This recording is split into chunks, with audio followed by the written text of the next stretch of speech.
I assume not many of you know Portuguese. I tried to change that, translate it, but since I use Linux, and he sent me a Microsoft Word Office version, there are some shenanigans happening. So I tried, the pictures just disappeared, and since the pictures are the most interesting part, I will keep that in Portuguese, but I will translate. Also, Falcão is online, but he's not responding. So, isn't it really early? Yeah, in Brazil now it's 10 in the morning. 10 in the morning, okay. Yeah, it's reasonable, so that's okay.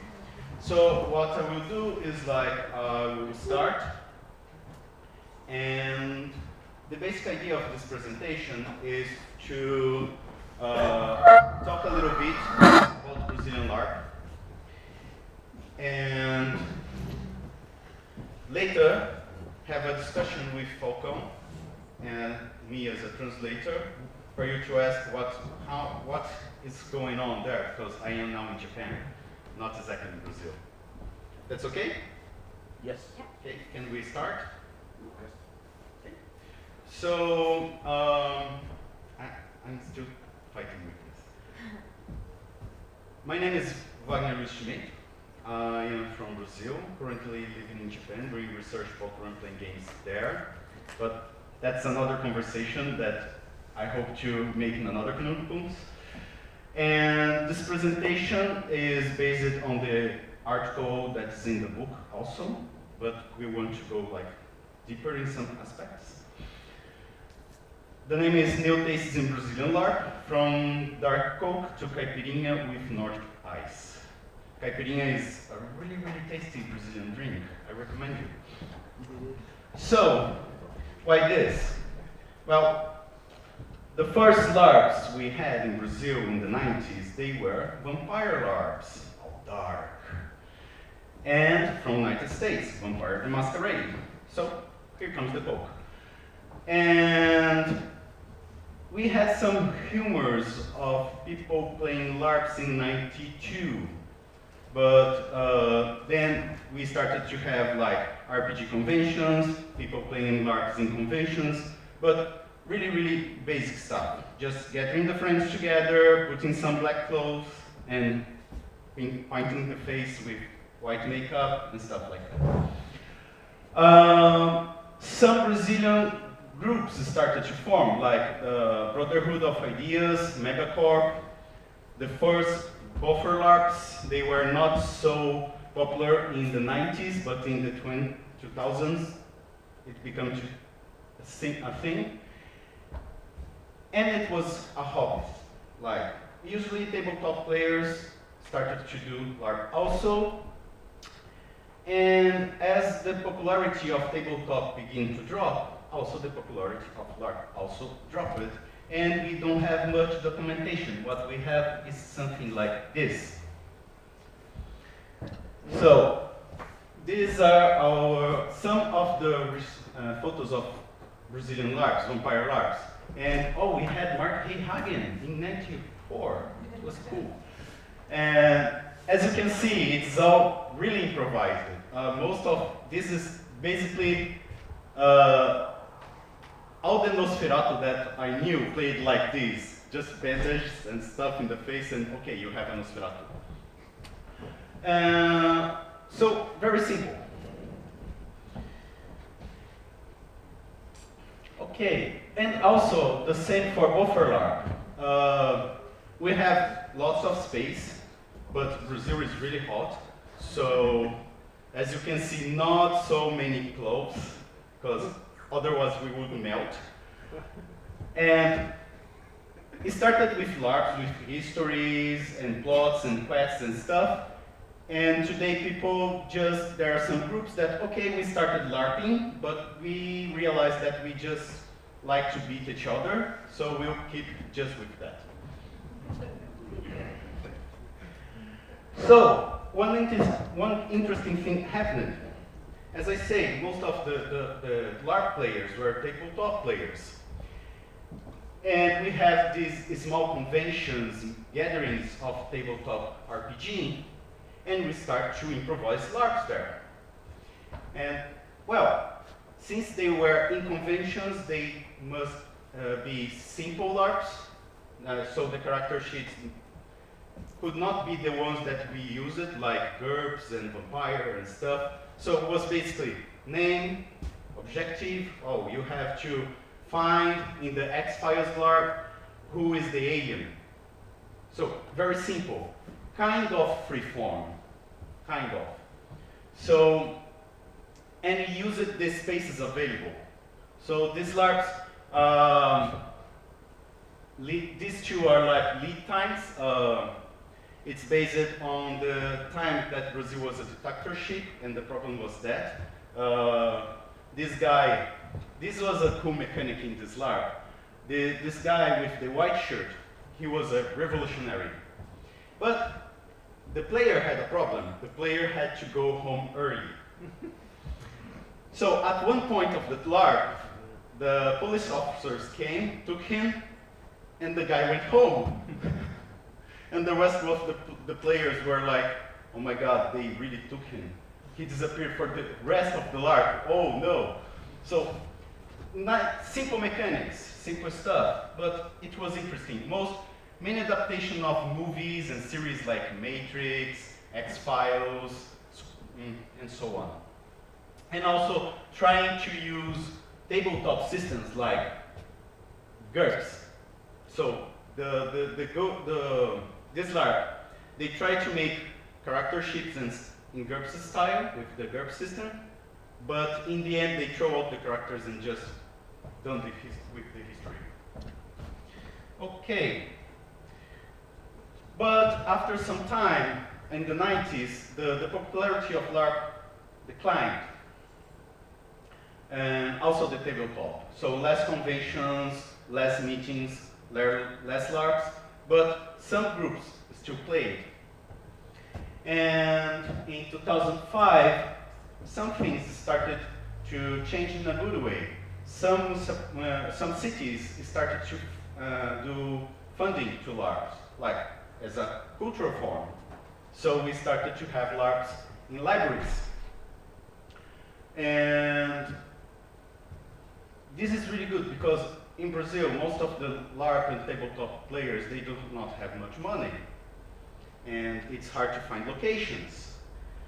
If, for example, the city of Sao Paulo says, okay, you have money and you have authorization to use public spaces in the city, this helps a lot. So the structure of the LARPs were kind of the same, with adventures and quests and stuff, and it's still really improvised. We can see here that there is this girl with nice dress and stuff, and a guy like, okay, I am a pirate, kind of.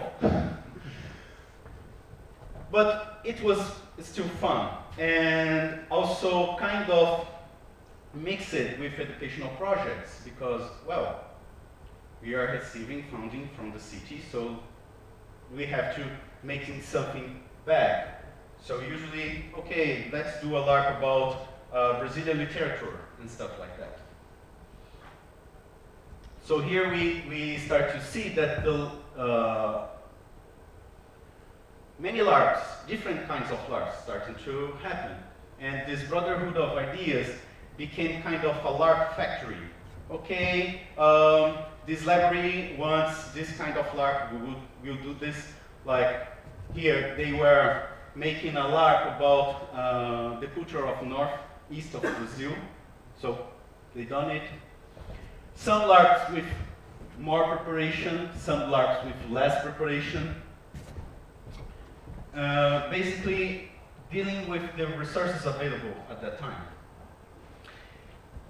And then we had the LARPs, the structure of the LARPs were quite the same from the beginning. Quests, we have a main plot, or something, a puzzle that the players must resolve. And then we got in touch with you guys. And things began to be really interesting. some players in Sao Paulo, there's this jumper games. Let's try that. And they translated and played the Larp Tango for Two and liked it. And with this, also the discussion about what is Larp? Is Larp a game? Is Larp a form of art? It's a language, a medium. For Falcão, it is a form of art, a form of language.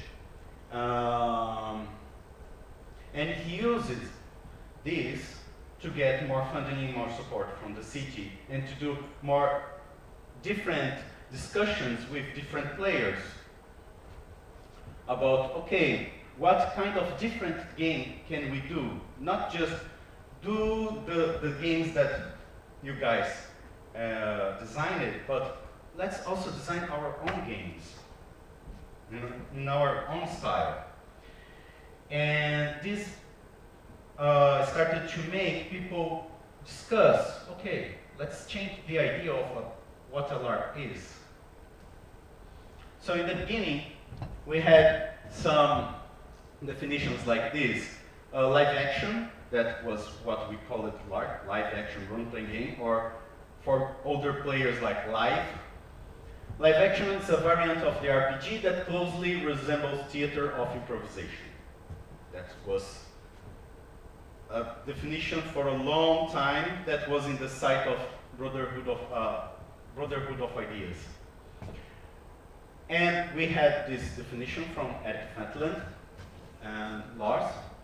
A LARP is a meeting between people who told their wholes relate to each other in a fictional world.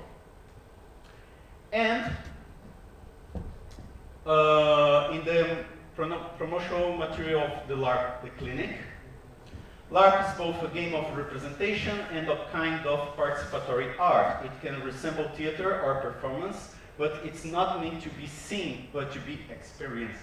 So, we had a change here for something, oh, LARP is a kind dish of tabletop game that we change a little bit.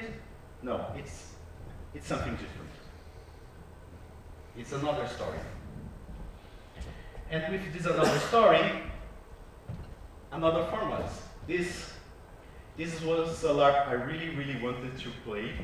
At that time, I was working a lot, and I live quite far from Sao Paulo, 600 kilometers, so it's not easy to get there. And the promotional material was really good, because another thing that came with this Nordic LARP stuff is that, oh, the presentation of the games were nice to look, like the booklets and the pictures, the photos, because the previous photos were amateur photos, just, oh, friends taking pictures and so on. Now, there is, let's document this in a way that's interesting also. So this LARP was about memories. So the players entered a room without memories, and they had to deal with that. Imagine that you are in a room without any memories, even of name, and there are other people there in the same condition. And in the middle of the game, the players started to receive pieces of memories that they had to integrate with what they already experienced in the room. So this was the clinic. Also, we still had the traditional LARPs of before, like with quests and plots and stuff, but with some twists, with some let's intentionally provoke some emotions on the players while they are LARPing. This was not intentional before. It was just something external, just, oh, let's solve the puzzle. Now it's another thing. So this was Dracula by the Brotherhood of Ideas. This was a live, call it the Chimera experiment. And what is wrote in there is that the proposal was to think the relationship of the players with the LARP within the LARP. I don't remember much about this LARP, but we can ask Falcon later about it.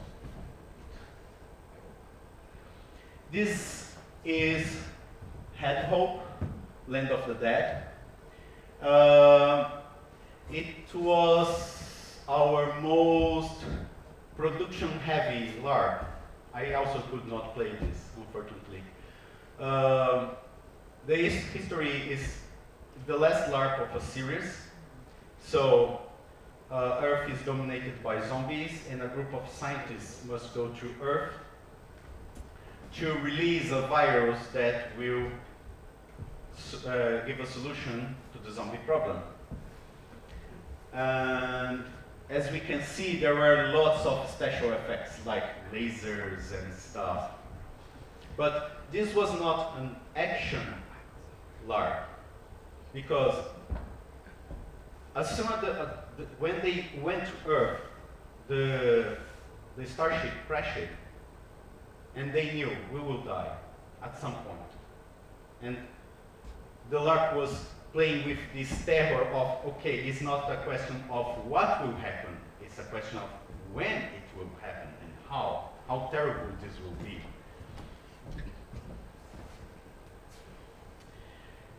Also experimenting other kinds of history structures, like most LARPs have some kind of conflict. So, can we do a LARP without conflict? So, they tried this in this LARP that's like kind of inspired in the Midsummer's Night Dream. So, it was the village, and it was the last village that the fairy folk still visited. And they were celebrating with this village.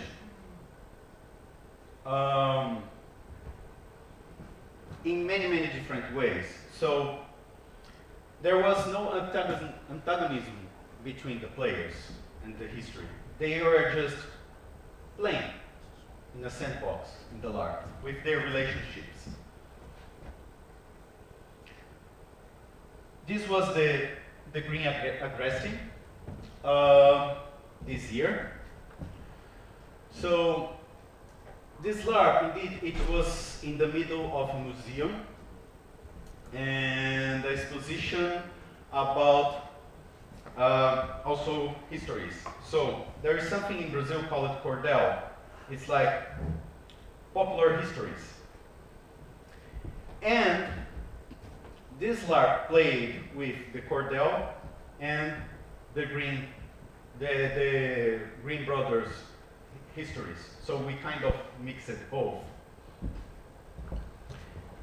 What was interesting is that the LARP happened with the museum opened. So the players sometimes needed to ask the other people to help them to do stuff, the visitors of the place. Like there was a river, and the characters could not cross it. So, oh, can you please bring the boat here? I needed to go to the other side.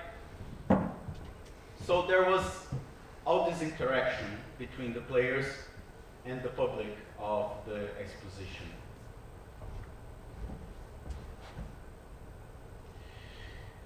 Also, this is something that I am trying to do also in Japan. It was really interesting, the role-playing poems. This group, the Flying Ox, they made what Falcon is called an appropriation of role-playing poems as kind of a door to understand what LARP is, because they are short games. They are simple games. And when they go to conventions or to meetings and stuff. Okay, you have 20 minutes, want to play a game. So they pick these people that, okay, let's do this, and play LARPs like the Good Night Darlings. Quick LARPs with them. Sometimes outdoors, sometimes indoors, and many people that did not even knew what LARP was, now they have a feeling what it is. And it's really interesting to see other players also using these experiences to build upon it. So before leaving Brazil last year, I played a vampire LARP, because we still have vampire LARPs and buffer LARPs and stuff. This is still happening. And after the game, I was talking with one of the guys about deep form and free form and stuff. And he said, I want to try that. And I went to Japan. But of course, I sent him the links and stuff. And he played some of these games with Falcão. And after some time, he was like, okay, I want to make my game also. And another guy also, oh, can I make a game also like those you guys play? So these simple LARPs, these role-playing poems, they make people less scary of making their own stuff. Because if you look like, oh my god, I have to prepare material for 20 or 30 characters in a plot and organize the place, the time. It's a lot of logistics. It's not that easy. But, oh, let's play Lady in Autumn. I just need 2 players, maybe half an hour, and that's okay. It happens, people have a good time. And this format is it's growing. In the week in Gothenburg, we played one of these small games inspired by the role-playing poems, called it Bitter Coffee. And it's available, I post the link to the Knutpunkt page. So, simple game, quick game about relationships, the end of relationships. And that was it. So, how is the Brazilian LARP scene today? I can see you guys can read it, right? Yes. Okay. We are searching for theory, and most of all, example from the Nordics. And we still do not do much register, documentation of the LARPs. And we still struggling to exchange experiences within the country. It's not easy, even more because the country is like big. But we are having some of these. These groups, we started in Sao Paulo, but some people in Salvador are, okay, they play vampire LARPs, but they are trying to make different vampire LARPs. It's not, oh, there is a Saba infiltrated and so on. So, this use of role-playing points as LARP and as a start for people to play LARPs, to play with the language.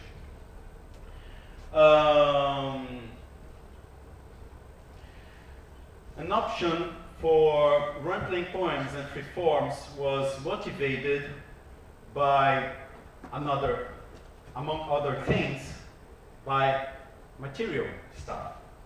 As you saw in the beginning, we had these buffer LARPs, vampire LARPs, but it was all improvised. It did not look cool. So, but this is not a problem with the role-playing poems. The sensation and the aesthetics of the game are really different. And it's nice, really nice. And what is happening that did not happen before is that now it's easier to find locations and new players.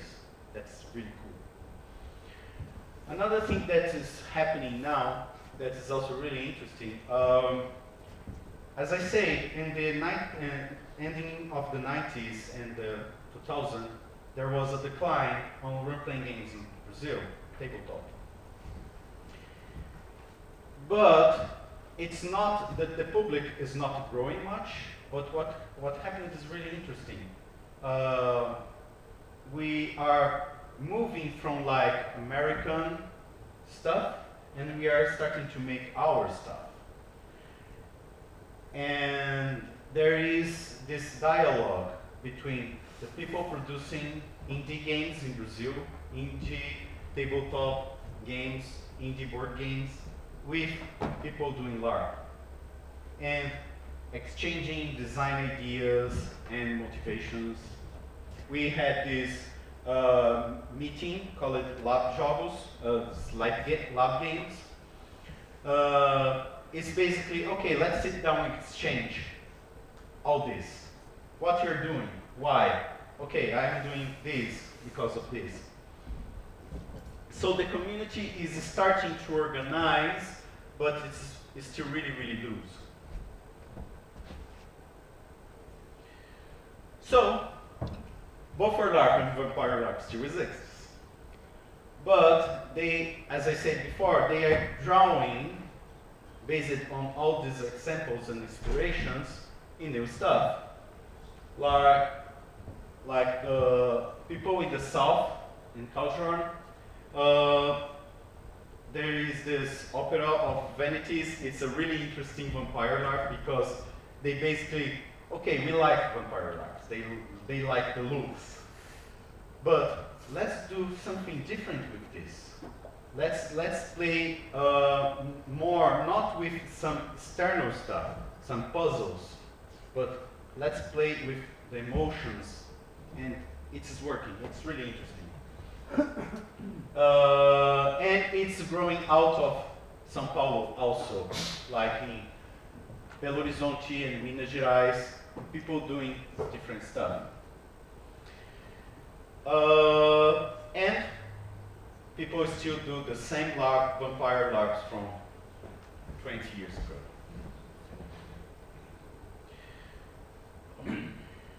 So, for you guys, we worked really hard. It was not easy because everyone was really, really busy. We translated 2 games. One is Listen at the Maximum Volume, live action role-playing game for 3 to 7 people about split ups, sorrow, regrets, frustrations, guilty, vanity, and nostalgia. The participants are members of a band that's meeting again 15 years after its end. So the band was over and they meet again a long time after that.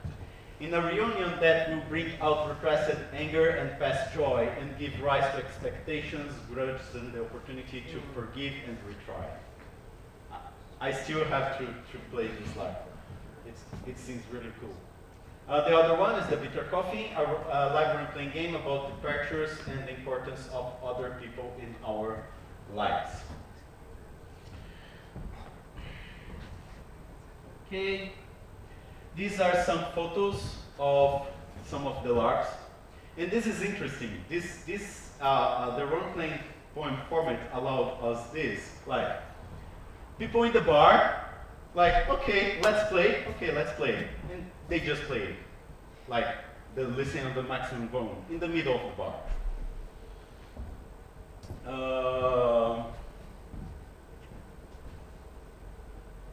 So, this presentation is more from Luiz that seems to be live now, that's good. And he has this research group on Larp in Sao Paulo. Just finish. And basically, I will open to questions now. And if you have something to ask to Falcão, I will translate. And I hope this works. I just had a question for the last slide. Just like you played the listen at maximum value, but volume in the bar, like pervasive sort of, like you just went to a bar and played there with people around, or is it like a game in the bar? They went to the bar. These people in the back, they are not playing. Yeah. They just went to the bar. Okay, let's play. Yeah, why not? Okay. You said that there are people in Salvador playing. Are you also in contact with people other places in South America who are playing larps? Do you know anything about it? I myself, I don't have contact with other people in South America. Even more because now I'm not there. Yeah. But do you know, are there other LARP scenes in South America that you know of that you have in contact with? I don't know, really. But maybe Falcon knows. Let me just see if he's live, and we can start making questions for him also, because he's kind of a promoter of stuff, like, let's discuss people, let's meet people. Yeah. Okay, just a minute, please.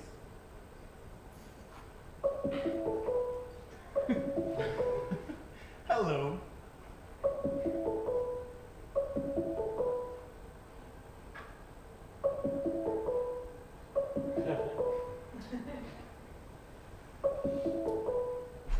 Well, he said he was there. Okay. More questions? Please. How many larpers in Brazil? What do you think? Number of people. That's a very difficult question. I cannot give a precise answer because it's really, we don't have a control of the number of LARP groups, but for you to have an idea, we still have the By Night project in Brazil, and only playing the By Night project there are around 20 groups. So this is only the vampire LARP players, and each group has like 20 or 50 players. So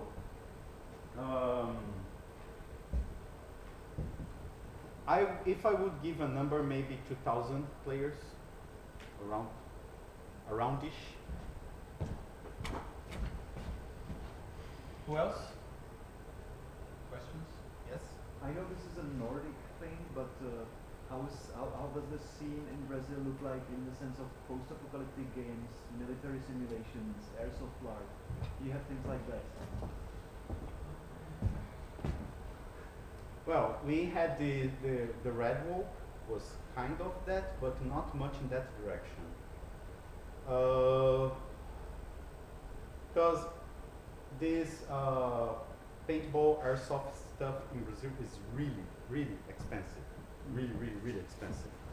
So, oh, he's there. But I know in Japan there are not military LARP groups, but there are many airsoft groups there. Maybe if they get in touch with LARP, they start doing stuff.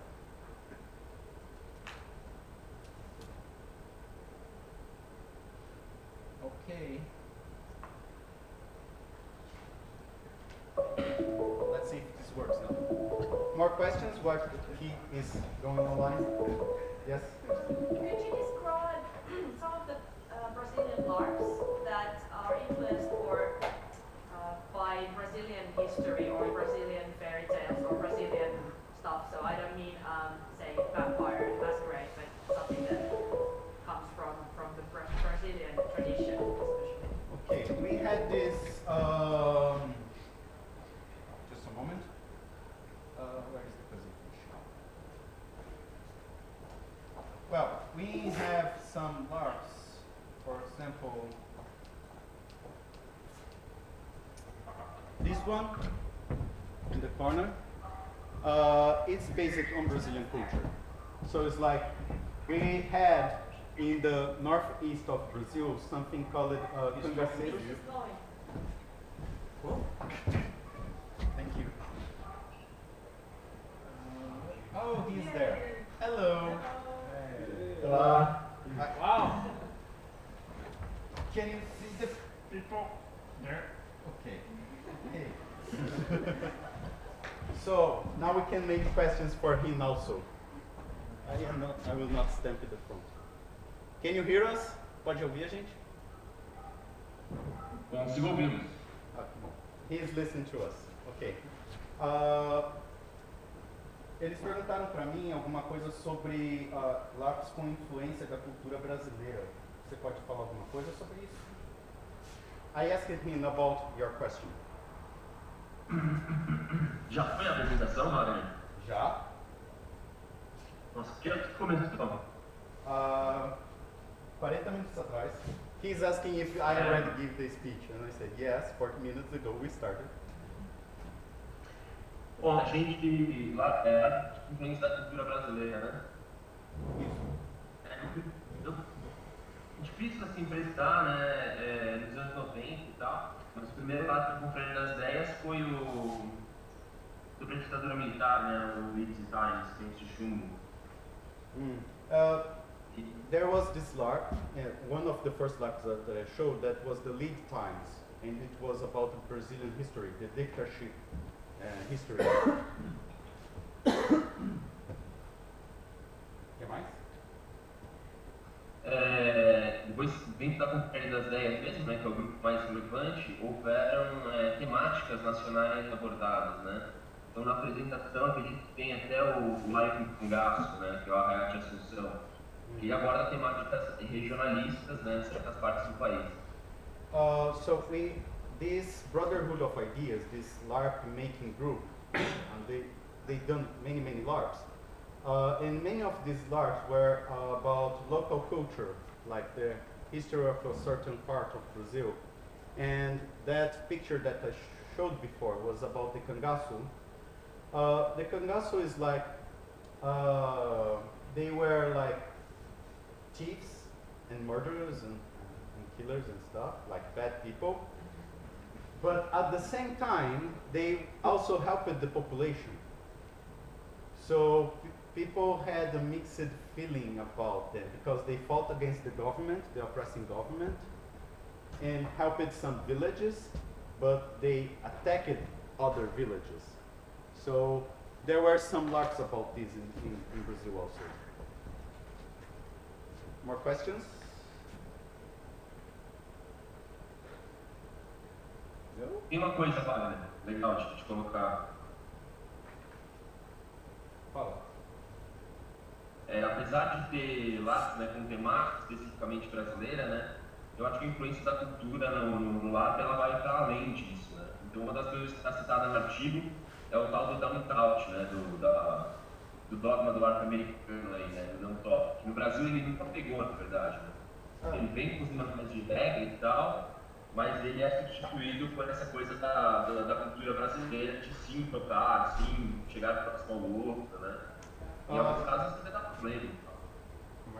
Vai devagar, senão eu esqueço o que tem que falar. I was telling him that if he speaks too much, I will forget to tell what he's telling about. He was speaking that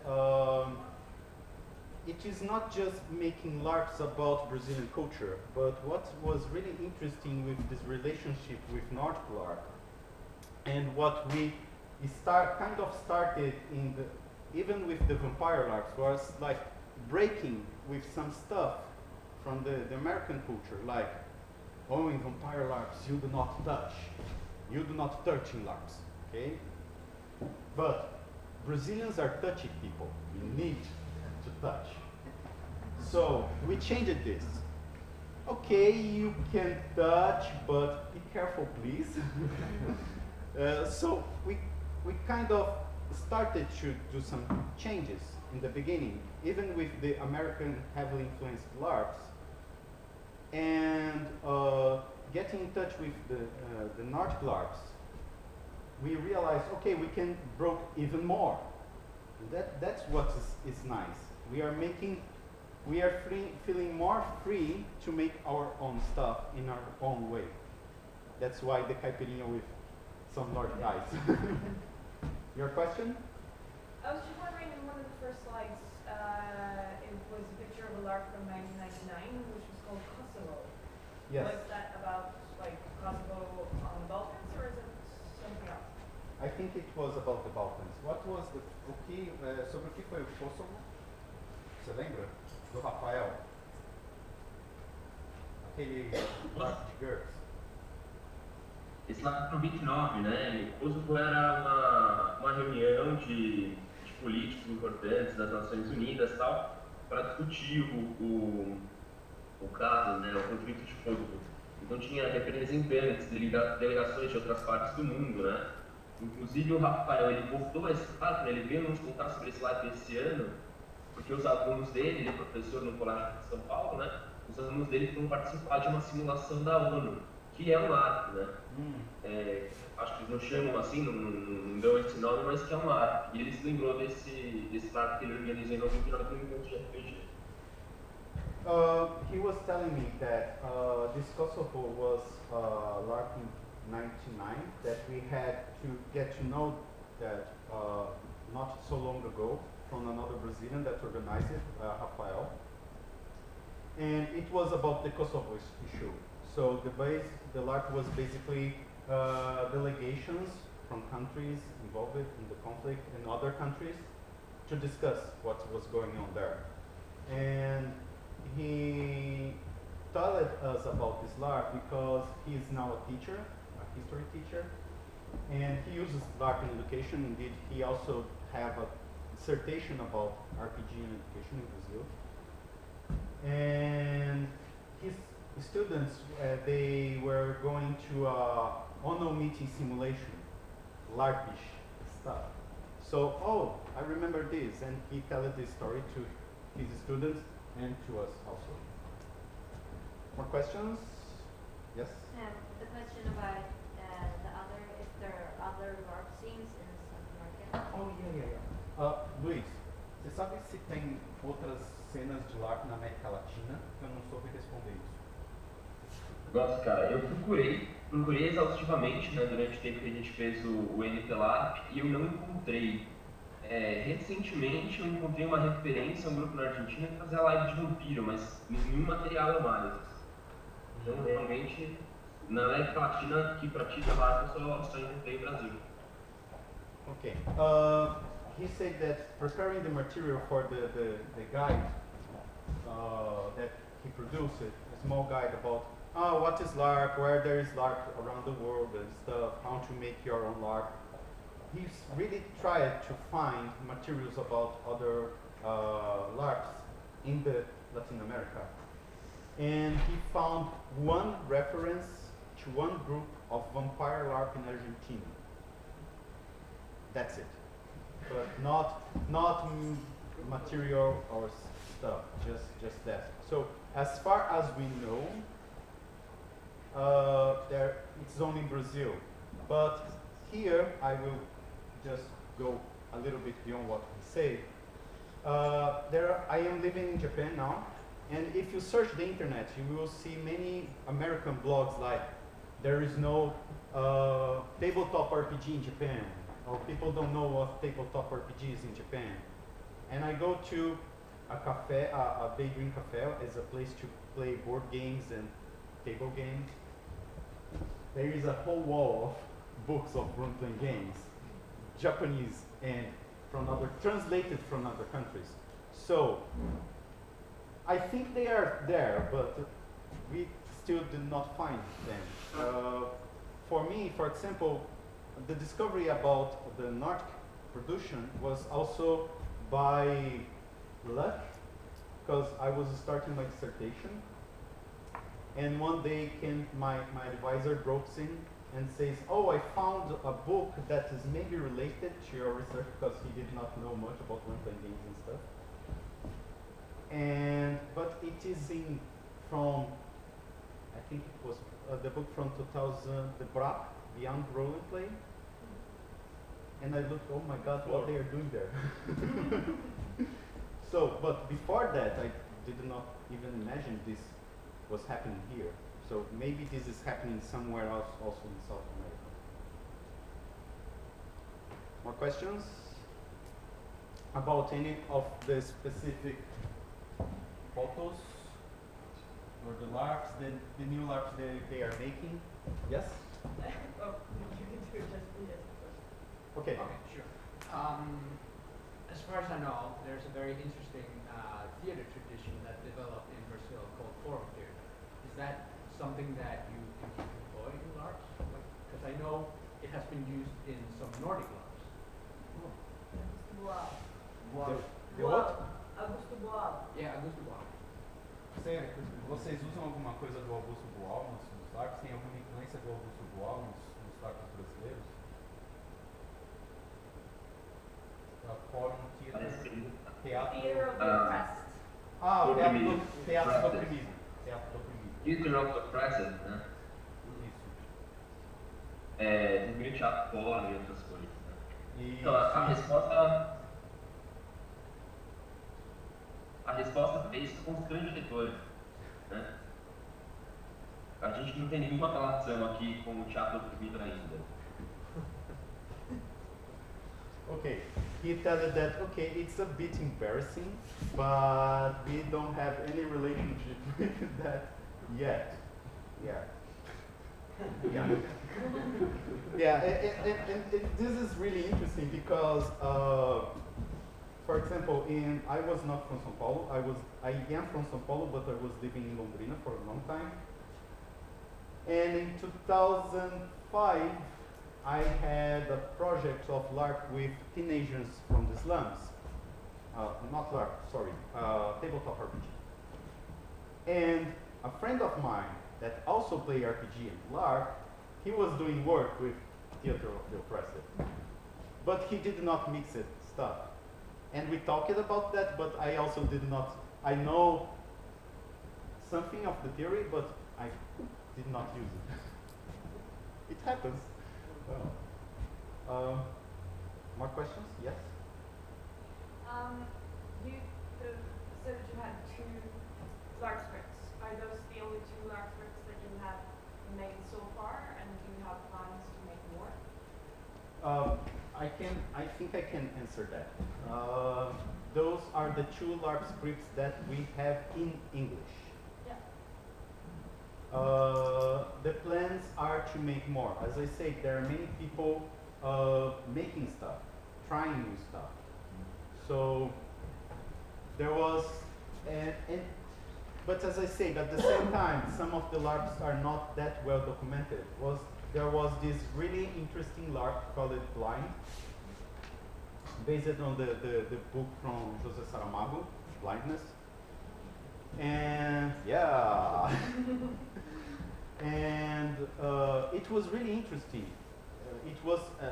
This LARP created lots of discussion in the community because, oh my God, you treated people really, really badly for a long time. It was our couple. Yeah. But we don't have the script. Is it a long time ago? It was last. Quando foi o Cegos? O CERT foi em 2013. It was last year. Last year. Yes. Qual foi a pergunta dela? A pergunta dela foi sobre se aqueles 2 LARPs que a gente publicou em inglês são os 2 únicos scripts que tem. Falei que não, tem mais. Só que aqueles são os 2 em inglês e que estamos querendo fazer mais scripts. É interessante dizer, né, que a gente tem uma trajetória aí já, sei lá, de 20 anos no LARP, né? Mas que não tem uma cultura de publicar os LARP scripts, né? Então, a Confraria das 10, que é provavelmente um dos grupos mais produtivos, ou todos esses LARPs de campanha de vampiro também, né? Que corresponderiam à maior produção que a gente tem no Brasil, eles nunca se dedicaram a criar manuais de jogo para que outras pessoas pudessem replicar esses jogos, né? Dentro da confraria mesmo, esses LARP scripts não existem, né? A gente tem os personagens e tal, mas se algum desavisado pega esse material na mão, isso não vai garantir que ele seja capaz de aplicar o jogo. Então essa cultura do LARP script, ela é relativamente recente. A gente tem um exemplar, tipo, sei lá, o LARP de Castelo Wolfenstein, dos anos 90, que tem um LARP script, mas sequer existe acesso a esse material hoje, né? A gente só sabe dele por ouvir falar. E essa cultura de escrever os LARP scripts, ela surge agora, né? Com os roleplayboys e o Café Amargo. O Café Amargo, perdão, o Luiz começa um volume, né? Porque antes disso, a gente desconhece o LARP scripts. No, this was a problem because indeed even myself and my friends that we done LARPs in the 90s and after that, we done really interesting LARPs, but there was no script. We basically, okay, I am the organizer, I know what to do. And here are the character stuff. So basically what we had was the character stuff. And this brotherhood of ideas, they made many of these LARPs. 20 years of making LARPs, but we didn't have the tradition of making LARP scripts. This is new also. And this, I think that Pode-se dizer que essa influência também vem um pouco dos role-playing points, né? De fazer os scripts. Falcão? Essas influências do role-play points, mas acho menos, assim, né? O fato é que os role-play points a gente tem manuais muito curtos, de uma página, né? Durante o lado Larp, eles acabaram estimulando outras pessoas a escrever jogos semelhantes. E acho que isso acabou desinibindo as pessoas no sentido de escreverem os manuais para que eles conhecessem seus jogos. Acho que a cultura de compartilhamento, né, que é uma coisa que a gente se inspira no modelo dos nórdicos, né, muita coisa gratuita, muita coisa disponível livremente, ela foi aprendida aqui em São Paulo, principalmente através dos role-play points. So this was another influence from the role-playing poems, because with this we kind of, okay, we can produce stuff, but not produce stuff only for ourselves. We can produce stuff to distribute to other people to play this also. So in those meetings, the lab games, lab jogos, we started to share this. Oh, if you have a game idea, please write a script for it and share it. But it is starting now. More questions? Yes? No, I just... Yay. If you would have to name one most interesting upcoming LARP, what would it be? Next coming? Yeah, like upcoming. Okay. Perguntaram se tem como descrever LARP interessante que esteja para acontecer. Para acontecer? Tá. Enquanto eu penso na pergunta, eu vou voltar num ponto que eu acho que vale a pena comentar, porque a gente não se aprofundou. Pode ser? How much time we still have? Because I kind of lost track. Well, you have 2 hours, right? So you have like, well, almost an hour. Okay, we still have an hour. That's okay. A gente ainda tem uma hora. Uau! Sobre o teatro do oprimido, né? Eu não sei quem fez a pergunta e tal, né? Mas a primeira vez que a gente viu o teatro do oprimido associado ao LARP foi numa palestra, num conjunto de slides feito fácil, né? Que é a Common Ground, né? A Common Ground do fácil. Até isso aí, depois eu vou emendar a testa, por favor. Oi? Entendeu? Não, não entendi. Repete. Sorry, I could not understand. The connection is a bit... Fala de novo. Que a primeira vez que nós vimos o teatro do oprimido ser associado ao LARP foi num conjunto de slides de uma apresentação do Eric Fatman, que é o A Common Ground, que o pessoal ainda deve conhecer provavelmente. We got to know of this LARP and oppressive theater mixed. He wanted to make only this point through a slide in a presentation of the Common Grounds. What's the name again? Qual o nome de novo? A Common Ground é chão comum. A Common Ground. Yes. Yeah. Yes. Posso prosseguir? E sobre o LARP, algum LARP interessante que vocês estão para fazer? Desculpa, só retomando um pouco ali a questão, é que fica difícil falar assim da tradução simultânea, né? Mas o teatro do oprimido e o psicodrama, eles são duas práticas, né, de representação que são extremamente difundidas no Brasil, especialmente aqui em São Paulo. Tem muitos grupos que praticam, mas que essa conexão entre essas coisas nunca foi reivindicada, né, nunca foi estudada. Não sei se você chegou a abordar isso quando você falou, mas é interessante dizer assim, que a gente tem uma longa tradição nessas duas áreas, mas que até hoje isso nunca se conectou com o LARP, justamente pelo LARP associado aos jogos de RPG. Ele não é levado a sério também pelas outras artes, e ele próprio não se leva a sério para começar a estabelecer conexões com essas outras práticas. Acho que seria interessante fechar nisso e depois eu posso falar do LARP online. Enquanto eu traduzo para eles, então vai pensando no LARP. I say to him, okay, while I say all about this of the theater of oppressive stuff, please think about the LARP. The problem is that we have a very strong tradition of psychodrama and the theater of oppressive in Brazil. It's really strong. And they don't take LARP or role-playing games as a serious stuff. And this is a problem not because of their view, because the players for a long time also did not saw LARP as something serious, something to be discussed, something to be articulated. So this did not happen. Maybe this starts to happen now that we are starting to grow up as a community. Okay, and the LARP? You LARP? Então, a primeira curiosidade é que hoje, aqui em São Paulo, o pessoal vai realizar o Endgame, que é um lado do Larps from the Factory. Pode começar por isso. Aí eu falo There will be a LARP today, based on Ender's Game. Endgame, fim do jogo. Oh, the end of the game. What is it about? Sobre o que é o LARP? Endgame. It's Ele é um LARP, Murder Mystery, né? Ele é um livro okay. So you got it. So they will do this game tonight in São Paulo, the end game. Ask him to make a report on the website afterwards. We want to know how it went. Ok, eles pediram para você fazer um texto, um relato sobre como foi o LARP depois. Eles estão realmente interessados em saber como foi depois. Mas alguma coisa original? Tem. Eu não vou participar do endgame, mas eu converso com as pessoas que forem participar para produzirmos esse texto. Né? A gente, quando realizou o livro também, a gente entrou em contato com o pessoal que realizou na Croácia e na Inglaterra, né? Para trocar os nossos feedbacks.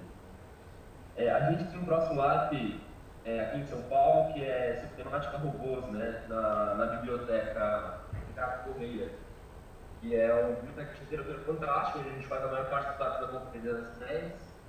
E a gente está discutindo como elaborar essa temática. Né? A proposta que surgiu até então é fazer uma conferência entre modelos rejeitados de robôs de filmes, livros conhecidos. Né? Então seria um congresso de modelos rejeitados de robôs. Qual que é o nome de novo? Oi? Qual que é o nome? Eu perdi o nome. A gente não tem lá para ele ainda. Congresso dos robôs rejeitados, alguma coisa assim. Okay, so they will have a LARP in a library. There is no official name yet because they are still thinking about it. Maybe Congress of Rejected Robots. The idea is that is a congress of robots from movies, books, and stuff that were rejected, and they will talk about this. Okay. Can we have a picture on Facebook later? A gente pode ter uma foto depois disso no Facebook desse jogo. Se acontecer, porque ainda não está fechado, vai acontecer agora, né? Com certeza. Tem mais dois LARPs que são interessantes de comentar. Um que é o Identidade, do Johnny Garcia, né? Do cara que organizou os Cegos. Está acompanhando? Estou acompanhando. Que é uma história sobre uma família, né? Ou sobre 4 famílias, né? Então é um LARP que, diegeticamente, ele se passa num prédio de apartamentos. Então, no jogo serão representados 4 apartamentos, né? Espera um pouquinho, deixa eu traduzir essa parte e depois a gente continua, senão vamos perder. The Johnny Garcia, the guy that made the blind LARP, he's working in a LARP called Identities. It's about 4 families living in the same building block. Continua. Esse evento aqui, esse vídeo não está sendo transmitido, né? Porque eu vou revelar os segredos do jogo. Here we reveal some of the secrets of the game. Não, falar, está sendo né? transmitido, pode falar. No, I am assuring this that the speech is not being transmitted, so people in Brazil will not know what will happen in the live. Okay. três dessas famílias, né, elas têm a mesma pessoa vivendo ali. Então, uma das famílias é a família de um personagem, um garotinho. A outra família é a família desse mesmo personagem já adulto. Um terceiro apartamento é ocupado por ele já velho. Então, três estados, três momentos da vida do personagem coexistem durante o Larp. There is one tricky question that one of the characters is shared by three of the families. So in one family he is a small boy, in the other family he is already grow up, and in the third family he is already old.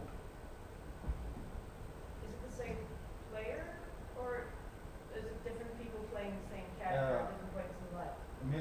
Mesmo jogador ou diferentes jogadores interpretando? Diferentes jogadores e que não sabem, né, que o menino da casa ao lado é ele mesmo quando criança. Okay, this is interesting because they are different players and they do not know. Ah. So it will be like the guy do not know that the boy from the neighbor boy is not himself years ago. A ideia do organizador é que esse Larp ele seja uma realização figurativa, né, de uma sessão de terapia que esse personagem está passando. Okay. The organizer, he did not say that, but we know that. He is a psychologist, so he uses some stuff. And the idea of the LARP is that this is a therapy session. So it's the character recollecting his life from different points of view. So this is the basic idea of the LARP. This was the guy who didn't document the last LARP. So make Yes. him document this. Ok. Por favor, documente. O pessoal está pedindo aqui para documentar esse LARP também. Tem mais dois exemplos bem relevantes, que é a respeito de metatécnicas, né, ou técnicas, eu não sei como é que o pessoal chama, já vi chamar de várias maneiras diferentes. Que tem sido, depois do Larp principalmente, uma grande curiosidade a respeito entre os praticantes, né, de como utilizar técnicas não miméticas, né, porque até 2011 os Larps no Brasil, eles eram ou demasiadamente miméticos, né, eles correspondiam ao tempo e ao espaço da maneira que nós entendemos, então sem essas coisas que tem de forma, sem monólogos, sem quebras de ordem narrativa, assim, né, a coisa era representada bem que nem novela, assim, né, sem cortes curtos, sem pulos no tempo. E a partir de 2011, a gente fez algumas experiências, o caso do Sao Paulo foi assim, a gente abriu esse campo de experiência, de dar de outras maneiras, né, não mimeticamente, com tempo e espaço. Isso foi reforçado pelos concluidores. Então a gente vai ter alguns jogos no Brasil refletindo um pouco essa pesquisa aí, daqui a pouco, né, aqui em pista. Okay. E aí eu falo quais são esses dois jogos. Espera um pouquinho que a conexão está ruim, eu vou tentar explicar um pouco o que você falou. Bom, você está entendendo. He also speaks Portuguese. He was telling that one of the interesting things in these LARPs now are the meta techniques. Because until now, the games were like in the same flow. It is the same space, so the time was passing in only one direction, the whole game, with a beginning and an end, and so on. But now people are starting to play with these meta techniques, like the monologues, the flashbacks and stuff. And this is opening the opportunities to make more interesting games, basically. I kind of tried to summarize because he kept going back and forth.